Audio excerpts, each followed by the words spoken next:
करीबन 6-7 साल का था।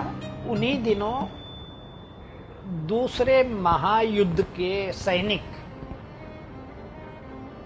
जब यहाँ से गुजरते थे, बंबई से बर्मा जाने के लिए के तो यहाँ बंबई में वो लोग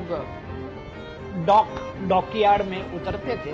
वहाँ से एक छोटी सी ट्रेन जो होती थी वो उन्हें वीटी तक लेकर आती थी, जो अब वो पटरी भी नहीं रही, वो ट्रेन भी नहीं रही, और वो बहुत ही धीमी गति से चलती थी, और उसमें सारे अंग्रेज या गोरे सैनिक रहते थे अंदर।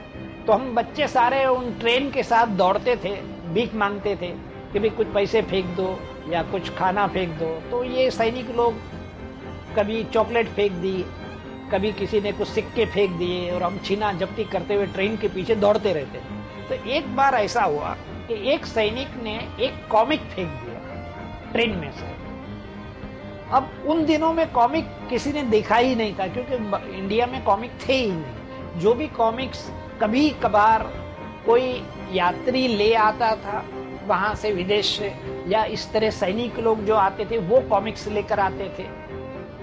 इसके अलावा कोई जरिया नहीं था कॉमिक का कि भी जाके कहीं से खरीद सके या कहीं जाके देख सके, किसी लाइब्रेरी में या कहीं। वो तो चलन था ही नहीं लाइब्रेरी में कॉमिक्स रखने का, लेकिन कहीं भी कोई जरिया नहीं था कि जहाँ से हम कॉमिक हासिल कर सके। तो ये पहला कॉमिक जैसे फेंका गया कि हम सारे बच्चे टूट पड़े। तो किसी के हाथ में कुछ आया, 2 पन्ने आए, किसी के हाथ में 4 पन्ने आए, मेरे हाथ में 1 पन्ना आ गया। वो पन्ना लेकर मैं घर पहुंचा तो मुझे लगा कि ये तो मैं भी कर सकता हूं, और मैंने प्रैक्टिस करना शुरू कर दिया। मिकी माउस का कॉमिक था वो।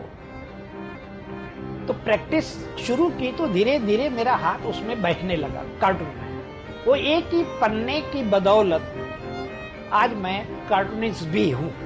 बहादुर में एक स्पेसिफिक थॉट, एक पूरा उसमें विचार था मेरा कि जैसे मैंने अखबार में पढ़ा था कि गांवों में डाकू आते हैं, लूट कर चले जाते हैं।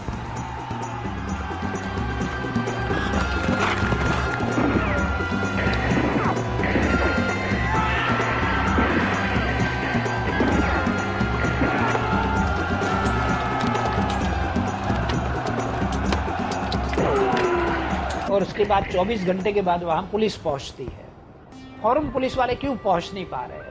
तो धीरे धीरे इन्वेस्टिगेट करते मेरे जहन में ये बात आई कि यानी सैकड़ों हजारों गांव है और हमारे पास उतनी पुलिस नहीं है, तो इसका कोई पॉजिटिव हल होना चाहिए। तो ये बहादुर के कैरेक्टर ने जन्म लिया। बहादुर जो है इन डाकुओं के बीच से पैदा हुआ, डाकुओं को रिफॉर्म करने के लिए।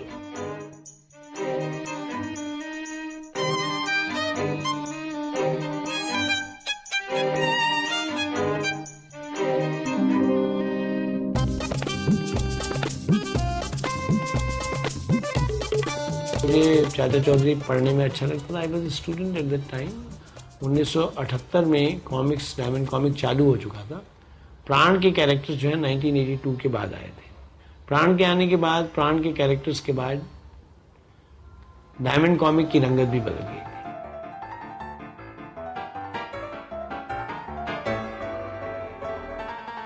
हमारे इंडिया में उस वक्त वेस्टर्न कॉमिक्स छाए हुए थे, और उनका वेस्टर्न कंसेप्ट जो होता है कॉमिक्स के हीरो का, वो ये है कि एक बहुत लंबा चौड़ा, बड़ा हैंडसम, जिस तरह सुपरमैन या बैटमैन या फैंटम, इस तरह के हीरो उनके थे। इसके विपरीत चाचा चौधरी एक ठिगना है, बूढ़ा है, लेकिन उसकी जो ताकत है वो है उसका दिमाग। मुझे आइडिया आया कि क्यों ना चाणक्य जैसा इसका अपने हीरो का दिमाग बनाया जाए। तो ये सोच करके मैंने चाचा चौधरी को एक मॉडर्न चाणक्य बना दिया।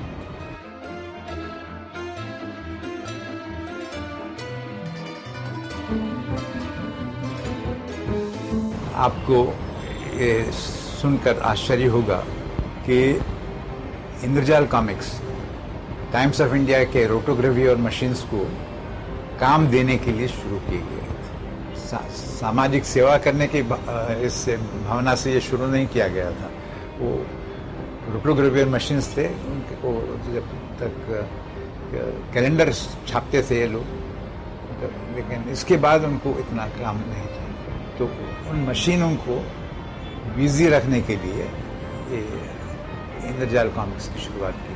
तो पीके रॉय ने मुझे बुलाया और कहा देखो ये कर सकते हैं, इसके राइट्स हमें मिले हैं। तो उन्होंने कहा कि कौन सा ठीक रहेगा ये तुमने का। तो उसकी एक छोटी सी मतलब सर्वेक्षण मैंने किया था। उसमें ज़्यादा लोगों ने भाग नहीं लिया था, कुछ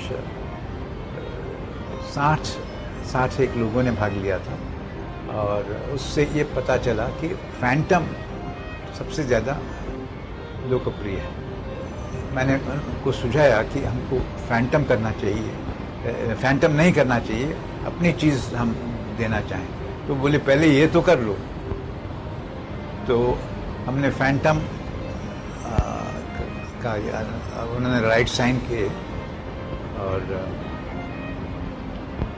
फैंटम की शुरुआत हुई। फैंटम, लेकिन मेरा दिल नहीं मानता था कि ये विदेशी चीज़ अपने बच्चों को बताएं, लेकिन चित्रकथा है, कोई बात नहीं। तो इस तरह शुरुआत हुई इंद्रजाल कॉमिक्स। लेकिन हमारी इच्छा ये काम करने की बहुत प्रबल हुई कि निश्चित धारणा हमने बना ली, कुछ भी हो हम भारतीय संस्कृति पर आधारित कुछ करके रहेंगे। तो भारत के बच्चे सपने देखें तो भारत के सपने देखें।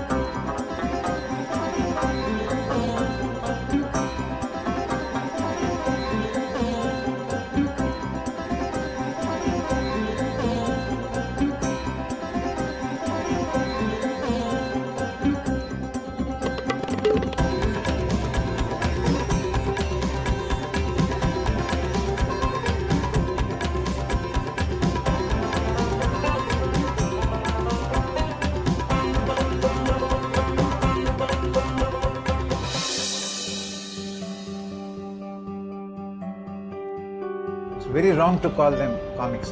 This is art, good art.